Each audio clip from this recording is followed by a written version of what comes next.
در خبر اومده است. این تاریخ از این جای پنهانی نداره، همه میدونن، همون زیایای بدبخت هم میدونن که چانی را. وقتی که دولت ایران با روم جنگ میکرد، دولت فارس در زمان کسرای نوشیروان خزینه دولت خالی شد. شاه امر کرد، منادی فرستاد به اطراف اکناف، گفت هر کسی که در همین حالت مشکل به ما کمک میکند پول از برای دولت جدا میکند. وقتی که زراعت شد از مردم انداز اغن داشتیم به مضاعف بر میگردانیم، از بدش زیادتر با قفاشو میتیم. هر کسی امروز زیان میخره گفتن مقصد وقتی زراعت شد پولش را بس میگردونیم با بزیاتی میتیم شد. یک شخص در شهر ری ندا میکرد در بازار که مردم امر پادشاه هست بیایید. یک موزه فروش گفت چقدر پول برای شما لازم است؟ گفتن 100,000 دینار. این 100,000 دینارش 1,000,000 درهم میشود، درهم نقره. گفت کسی را نپرسی، از کسی قرض هم نگیری، من میتونم من پولم هدیه میتونم برای دولت، قرض نه هدیه میکنم.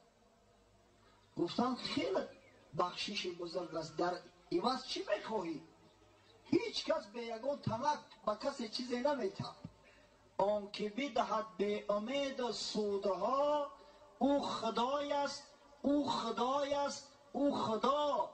به امید سود فقط خداوند متعال به بندگانش به بندگان خود نعمت چه عطا میکند. تو چی میخواهی؟ گفت یک پسر دارم، از همین فرزند خداوند یک پسرم داده است. من میخواهم که همین پسری من مثل خود موزه‌فروش نشود، رود در مکتب عالی در مدائن تعلیم گیرد، یگان عالم بزرگ شود، یگان وزیر شود. آرزوی من همی است که صاحب علم بگرده همی فرزندم. گفتن او قدر کاری نبوده است. درهم را از دستش گرفتن. اگه تصور کنه که 1,000,000 تنگه نقره چقدر میشود. در چندین شتر بار کردن و از شهر ری به مدائن فرستادنش. خیلی راه است. بعد از نوشیروان در اومدن گفتن شاه مراد حاصل شد به یگان رنج مشکلی. یک آدم همین پولا را هدیه کرد. گفت چی میخواست است؟ گفتن میخواست است که همین پسرکش بیا در مکتب عالی همراه درباری های تو درس بخونه در نزد عالما. شاه چنان غضبش کرد، گفت این چی کار است که شما میکنید؟ امروز ما دهقانا و موزه فروش بچه ها را بیاریم در مکتب عالی تعلیم دهیم، بعد بچه های وزیرا و بچه های دبیرا کجا روند؟ وقتی یا صاحب وظیفه و منصب شوند، صاحب منصب و بیچاره بچه هاشون چکار کنن؟ وزیری بیچاره فرزند کلام میکنن، جاش یک بگانه بگیره وزیر بچه کجا میشود؟ ببینه عقل فراست تا کدام درجه را بود. کسرای نوشیروانی که تاریخ هم میخونیم اینقدر عدالت پیشه بود، اینقدر دانشمند بود، اینقدر خیرخواه بود، حتی توقع آن ندارد، حتی صبر آن ندارد که یک فرزند دهقان بچه، یک موزه دوست بچه بیاید در مکتب عالی تعلیم بگیرد. با فخر میکنن، با همین دین زردشتی سخت کارانش و تعریف توصیف میکنن. قسم به خدای همون کسایی که تعریف توصیف میکنن اونا تحریف تاریخ میکنن، روشون از سیاه میکنن، تاریخ از ما و شما پوشیده میدارن. و ایلا این عقیده به مردم چنان زیان داشت، مردم بی سواد گردوند است. یه روز در یه معرکه همی سخن گفتیم، یک معرخ است، یک تاریخ نویس گفت چی دلیل داره دا ملا شما ای گپا میگه؟ یک برادر نمیدونم 5 کنتی بود، اینگی بود. گفتم اینجا بیا بشی، اومد شیشت. گفتم در تاریخ تبری اومد از قبول داری؟ گفت تاریخ تبری به منفعت مسلمانان نوشته شده، برای همون تاریخ مسلمانان. سبحان الله. لااقل گفتم تا همین فردوسی را قبول داری؟ گفت فردوسی را قبول دارم. خیلی گفتم فردوسی را قبول داشته باشی گوش کن. فردوسی همین قصه را در شاهنامه شو آورده است. به همون جایی که نوشیروان به غضب میآید فردوسی همون را در کتابش بیان کرده است، براش خواندم جاهیده. چو بازارگان بچه گردد دبیر، هنرمند با دانش یادگیر. که فرزندی من برنشیند به تخت، دبیر بباید پیروز بخت. نوشیروان میگه که آخی این تاجر بچه اگر بیاید عالم شود، فردا وقتی که من مردم پسرم پادشاه میشود. هنر یابد از مردی موزه فروش، سپارد بدو چشم بینا و گوش. به دستی خیرتمند مردی نژاد، نماند و جز حسرت سرد باد. پسری من میبینه که موزه دوز بچه که عالم شده است، او را میگیره وزیر میکنه و بیچاره بچه وزیر چی کار کنه؟ و ما بر پس از مرگ نفرین بود، که آیین این روزگار این بود. بعدی مرده به ما را لعنت میگن. گفت ببینه آیین دین ما همی است، لعنت بر او دینه که آیینش منع کردن مردم از علم آموزی باشد. همکنون دیرم بازگردان ز راه، دیرم خواه و از موزه دوزان نخواه. پولاش در کار نیست. گفت پولاش روی که برو انده ما قرض میکنیم، پول ایران میگیریم، فرزندش در مکتب عالی نمیگذاریم. کافی است گفتیم برادر، هرچی الحمدلله خنک شد رفت در جوان کشیش. با چشم مردم خواب نپوشه برادرای عزیز. مردم گمراه نکنه. الحمدلله نجاتی ما ای دین است. الحمدلله پاکی و پاکیزه روزگاری ما ای دین است. سری بلندی ما ای دین است. بعد که اسلام آمد، بعد که نور نبوت این سرزمین منور کرد، از بین این دهقان بچه ها، از بین این تاجر بچه ها جوان مردای به صحنه آمدن که نامشو با خط طلایی در تاریخ بشر ثبت شده است. یونسکو تاریخ اونا را ثبت کرده است. ولادت مولوداشون قید میکنه. فلان سال امام اعظم ابو حنیفه، فلان سال امام بخاری. آخه ابو حنیفه کی بود؟ بخاری کی بود؟ تاجیکش میگه که فراموش میکنه که آخه او قبل از همه مسلمان بود. مسلمان عیب است قسم به خدا. تعریف کنی که ما حافظ داریم و بیدل داریم، در صورت فراموش کنی که سرچشمه الهام حافظ و بیدل قرآن است. عیب شرمندگی است که تو حافظ بدانی و قرآن ندانی. حافظ قرآن حافظ کرد، نباشه او تبی شمس دینو پر بدن کوچه او در عشق رسد به فریاد، ارخد بسان حافظ. قرآن زیبر بدانی با 14 روایت. حضرت میگه اگر ترم رنگ حافظ واری قرآن با 14 روایت از یاد بدانی، ترم حافظ وار شاعر میشه. رنگ ما واری شعر میگه. ندیدم خشتر از شعری تو حافظ، با قرآنی که اندر سینه داری. معنی حافظ چیه؟ حافظ قرآن. او مردک حافظ قرآن بود. با شرافت چی حافظ قرآن شد؟ با شرافت دین مبین اسلام، با شرافت محمد صلی الله علیه و سلم. پس ببینه که ما را هم از نجاست حیات آزاد مکردم، از غلامی نجات یافتیم، هم از نجاست عقیده. با هیچ که پوشیده نیست. همه میدونن در دین آیین زردشتی پدر دختری خیچ زن میکرد، پدر دخترش زن میکرد، برادر خواهرش میگیرید. امروز دیگه ای شرم حیاشو بعضی ها میگن که این تهمت است در حق زردشتی ها. تهمت است. در صورتی که تا زمانی که عقل مردم سالم نشد اینا کسی پوشیده نمیداره. آخه این پوشیده نیست، مثل آفتاب عیان و آشکار است. نه فقط تاریخ نویسای اسلامی بلکه تاریخ نویسای تمام دنیا، مستشرقای خارجی همه نوشتیان که در دین زردشتی و در آیین زردشتی ترغیب تشویق مخصوص کرده میشد که مرد دختر اخچه بزنی بگیرن. اعوذ بالله. میگفتن ثواب میگیری اگر این کار کردی.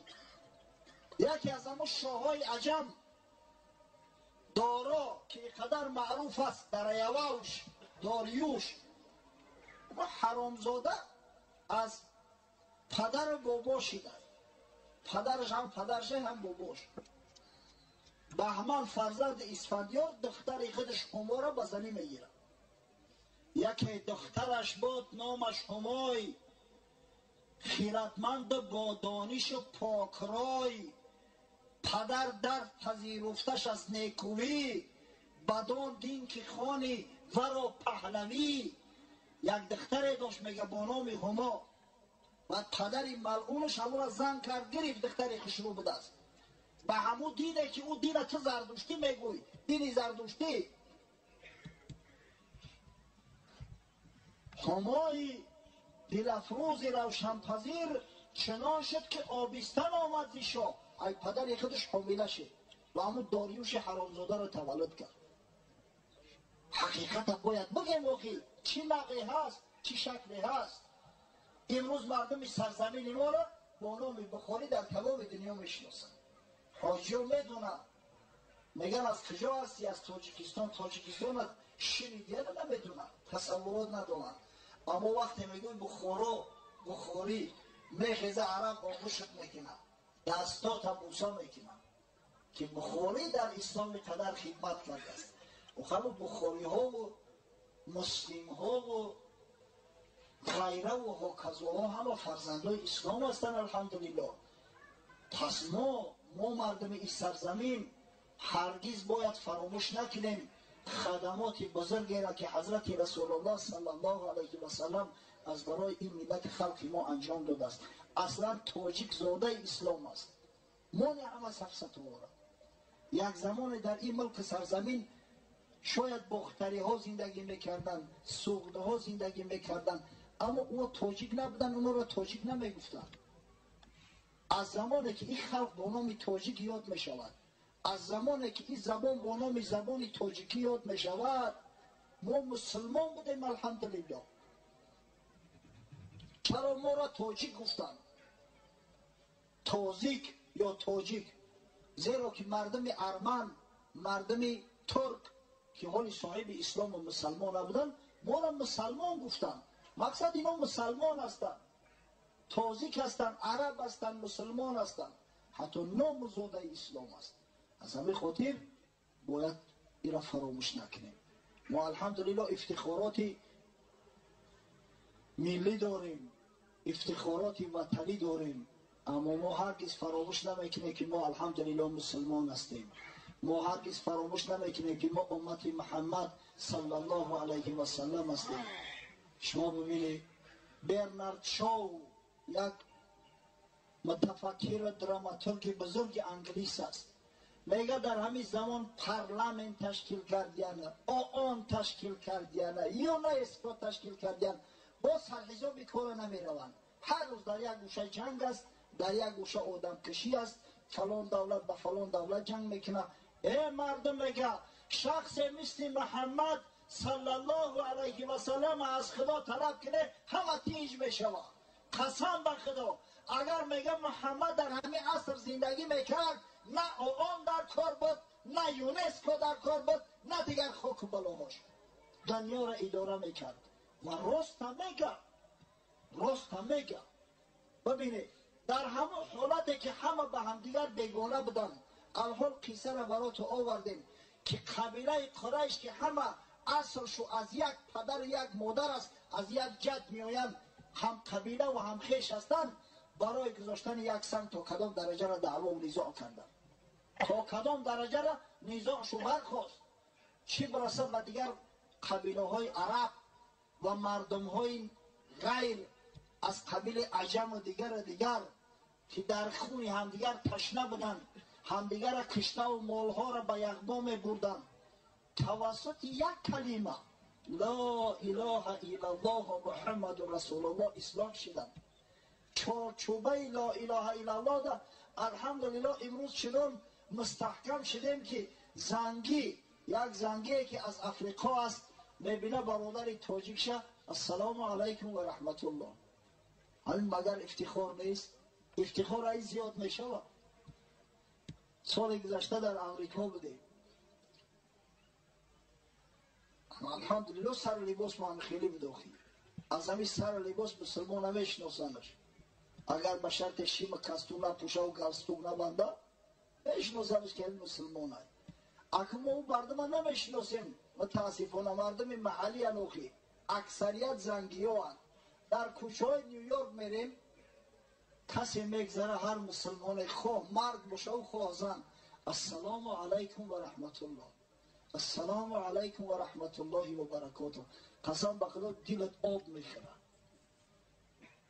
نمازی جمعه را در مسجد جامعه خواندیم یک راهبلد افغان داشتیم گفت فلان محله میریم همینجا طعام حلال به دست نه که پیشکی خبرتو میکنم گفت اونجا اوباشاش زیاده هم کوچه اوباشا بود است جای بی ادبا زنگی بچه ها هم گفت بسپریزار نید به صاحب رنگ هم اوباشی میکنن دزدی میکنن ما گفتیم چی داریم مخیای اوباش میترسیم میریم اومدیم یک گروه نشان داد گفت همه را میبینه پاشو در رول کلیکنکی دارن بازی کرده زیانده گفتن ما میایم کیست هم میزنن قبل میرون ای کفاش سرکه بگرد با ببینن اگر بسیاری بعد اصرار میکنی در یک گوشه با مردنی بارد میبندن کینوی بنزه دیدگی هسته من همون بنزه در همونجا سنیمت کرده بودیم یک فرانسوز لب ریچ میکنن کن میکپانه زنگی تای ترسیگ میکنن سرش میکنن راستی اومدیم در کوچه اکما را تحضیر دادسته کم کم در دل و خوف فاندر اومد دستامو در هم کسای پولدار مونای که نبیم قبل زنم اینا خوست دیدن یک 4-5 نفرش سراسیمه طرفی ما اومدن همون کنکی ها شوقتی پیش اومدن گفتن مسلم گفته مسلم الحمدلله گفتن ما مسلمیم اوکی میگن السلام علیکم و رحمت الله و برکاته بیچاره اون حیران شد گفت من 27 سال در نیویورک زندگی کردم نه فهمیدم یا مسلمان بگیانه یا سلام میدادیم ای ترس اینا به این کوچه ما نمیگذشته من گفتم تو شکل صورتت ای یهودی هیچ تفاوت نداره نه شکل صورت اسلامی بگی الحمدلله اینا برادرای خود بگیم فهمی که جای یک مسلمان های او باشش میگوی بدبخته بردن همه آشخانه را نشان مدادن ببینه ای چی افتخار های همه یعنی به شرافت رسول الله صلی الله علیه و سلم است که یک عالمی را متحد کرد یک عالمی را متحد کرد در روی دنیا 1.5 میلیارد مسلمان زندگی میکنند نژادهای گوناگون زبانهای گوناگون عرف عادتهای گوناگون اما همه خدا پرست همه یکتا پرست همه یک کتاب دارند همه الحمدلله و المنت امت یک پیغمبر صلی الله علیه و سلم هستند و انشاءالله نجات بنی بشر در اسلام است ترگویی هم شود در یک شهری دلس کلیسا بردن در کلیسا در اومدیم بعد همون پاپی کلیسا در برای مردمش گپ زده گفت ما یک پرابلم ایوزدین داریم سال تا سال جوانو کم شدستیم در کلیسا نمی آیند همین فقط پیران سالان می آیند کمپیرک های پوچله و موسفیدای اسپا افتادگی شما هم گفتم خیلی پرابلم داره گفتیم نه ما نداریم الحمدلله گفتن سببش در چیست میپرسم من گفتم که این جوانا الحمدلله تازه هم دیلاشو صاف و به آلایش های اینا آفتاب درخشان اسلام ماندگی ای پشت چراغای پیلتگی دود کردگی شما نمیروند آقا گفت آقای نظر شاید همین را ترجمه نکنم معیوس میشه و این مرد شاید خفه شوه و گفتم تو کاردار نشه تا ترجمه کن حقیقت چرا خفه شوه اکنه میدروغ بدبخت ترجمه پراش کرد نکرد چی گفت اما حقیقت حال همه الحمدلله جوانا هیچ وقت آفتاب درخشان اسلام موندگی از طفای او چراغای دود کردگی نمیروند حقیقتا او چراغای دود کردن گیاته یک شاعر بسیار معروفی نمیسای همه در مکتب و فکر خونده اینش اما افسوس ما نمیدونیم که گیاته یک داستان داره با نام نغمه محمد صلی الله علیه و سلم. شنیده؟ اکثریت نمیدونم. ببینید یک زمان دوره سویتی بود، دوره مبارزه بر ضد دین بود، ایشونا را تعلیم نمیدونم. لیکن امروز الحمدلله اخیم اوزادیم. حیران میشم که طلبه‌ها در کتاب‌های درسی ما همون سفسطه‌های دوره سویتی هست.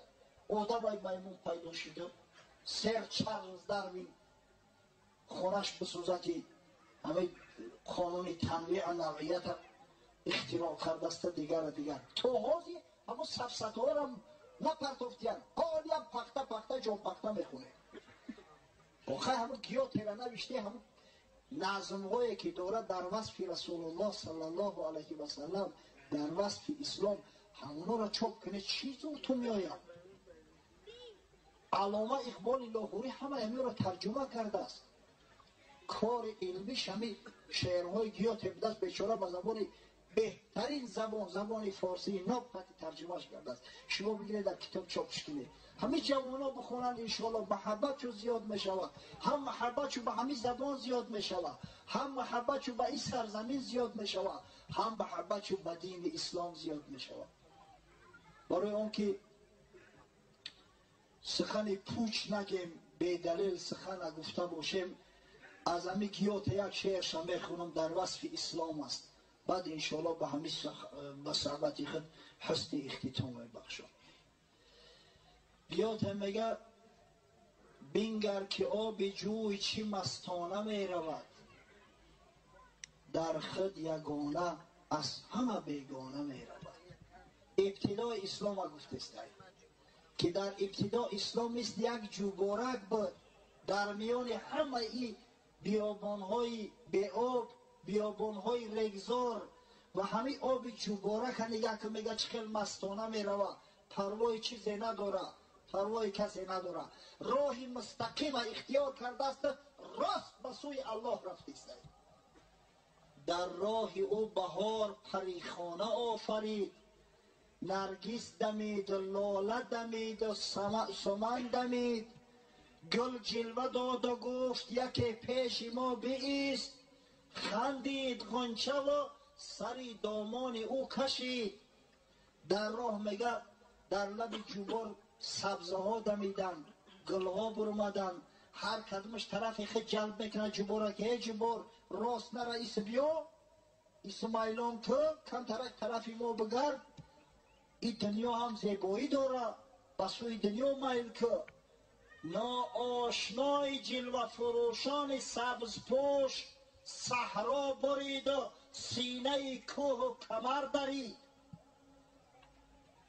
اما این جوی از راه مستقیمش منحرف نشید. پروای جلوه نه گل کرده، نه بلبل، نه پروای پادشاه کرده، نه وزیر. و زیبامدارای این دین بزرگ بالای تختی روان نشیشتن، بلکه بالای منبر برآمدن، مردم تعلیم دادن، مردم آگاه ساختن، وضع نصیحت کردن. زی بحری بیکرانه چی مستانه می رود، در خود یگانه از همه بیگانه می رود. و همه جوبار میگه گیاته به بحر مبدل شید. این دیگه جوبار نیست، این بحر و این بحری دمان، بحری موجزن، همون رهش ادامه داده و رفته است. با سرعت صد کوه و دشت و مرغ بیابان و باغ و راغ، گفتند ای بسیط زمین با تو سازگار، ما را که راه از تنکابی نبرده ایم، از دست بردی ریگ بیابان نگاه دار.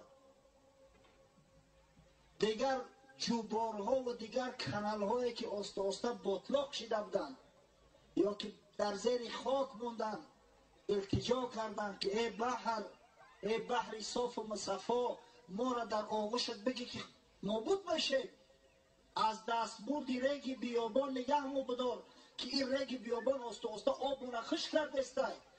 دین‌های دیگر، دین یهودی، دین نصرانی، اهل کتاب که آیسته آدما و نفراشون از دست داده استیان، مردم اتئیست شدن از دسته استبداد این بدبختا را. رو به سوی اسلام کردن که ما را صاحب عقیده کن. کم کم هم عقیده تا پیش ما هم پرتو که استفاده ببریم، هلاک میشیم، همه مردم از دست ما میروه. در بر کشیده همسفران زبون زار، وا کرده سینه را به هوای شرق غرب. در بر کشیده همسفران زبون زار، زی بحر بیکرانه چی مستانه می رود. با 100,000 گوهر یک دانه می رود. و این اسلام میگه بخیلی نکرد. بعض ایده و عقیده های اسلام با همون دیگران سرایت کرده است. امروز این بدبختا را ببینه، برای آن که نجات بیاوند، برای آن که مردم اتئیست نشوند، با کلگی تسلیس اونا را دیگه کسی باور نمیکنه. واقعی یک افسانه را گفتیم به نام تسلیس سویتای ترویتسا.